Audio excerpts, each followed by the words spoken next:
Hello, I'm Jodi Ginsberg of Ginsberg Law Offices, and today I'd like to talk to you a little bit about giving proper notice under the Georgia workers' compensation laws in the state of Georgia. Obviously, when you get hurt at work, it's very upsetting. You're injured, you're in pain, and you also are wondering, should I tell my supervisor or shouldn't I? Am I going to lose my job if I report my injury? The bottom line is it's extremely important that you give notice to a supervisor or manager within 30 days of the date of accident. I always tell clients, report the injury as soon as it happens. Don't go home first. Don't spend the weekend at home trying to get better. Give notice. Even if it's that very minute, that is what's going to help you in the long run.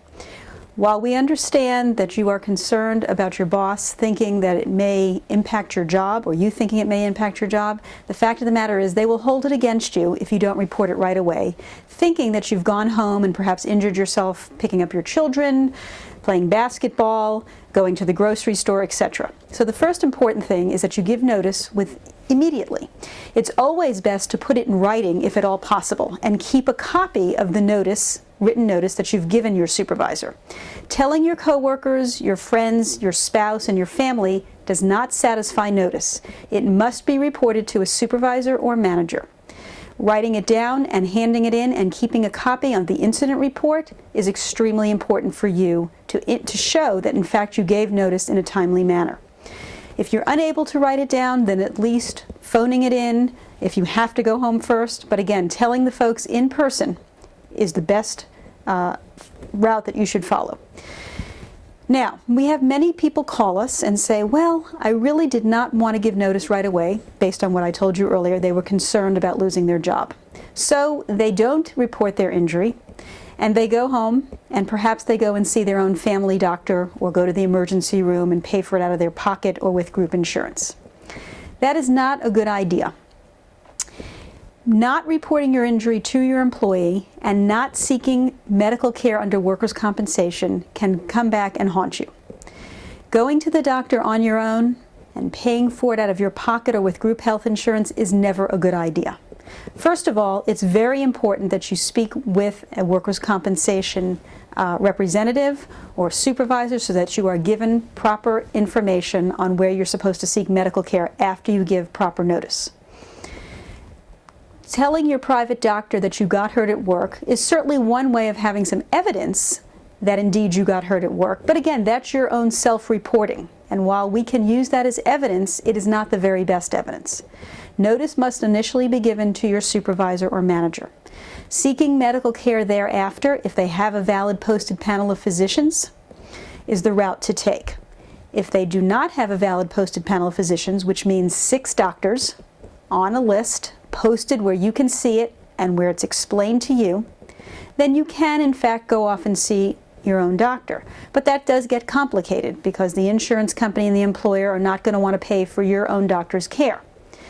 But looping that into proper notice is something where we can say, yes, that person did seek care, that person did give a history of being injured at work that day, the day before, etc., and using that also as notice where you can take that back to your employer and say, look, I had to seek medical care at 3 o'clock in the morning, my back was killing me, my shoulder, my knee, and I got hurt at work, and I gave that information to this doctor, and now I'm giving it to you. So that is sort of another way that notice can be given if you don't support it right away and speak with your supervisor. But like I said, taking care of that notice requirement as soon as that injury occurs is very important. Now, some folks question what date of accident when they have a repetitive type injury.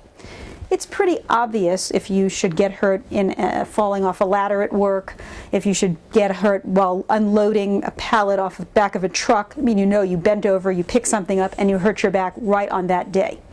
It's something else when you have a repetitive motion type of injury, where you type a good amount, or you're doing repetitive type of loading and unloading and you hurt your wrists, your hands, or maybe even your shoulder. But it doesn't dawn on you, maybe on that very day, that it's because of my work. So how do you come to figure out what is the proper date of injury and when does that 30 days of notice run? It's a very important question. It's always important to think about when is the first time I realized that I had that particular problem, and did I give my employer proper notice at the time? If 30 days should pass from the time, let's say, you went to see your own doctor, didn't realize it was a work-related injury, and you have now waited more than 30 days to report that injury, you're going to find yourself in a very difficult position, because the insurance company and the employer can raise the fact that you did not give timely notice. So like I said, it is extremely important when and if you realize that you've been hurt at work, you immediately give written, the best way to do it, notice to your employer, your supervisor, your manager, or oral, meaning verbal notice, speaking with them immediately and confirming a date and a time and who you spoke to, and then proceeding. If you have questions about proper notice, if you have questions about the timeliness of your notice, if you have questions about whether or not you have filed notice with your employer properly in the state of Georgia, we are always here to help, and you are certainly welcome to call our law firm.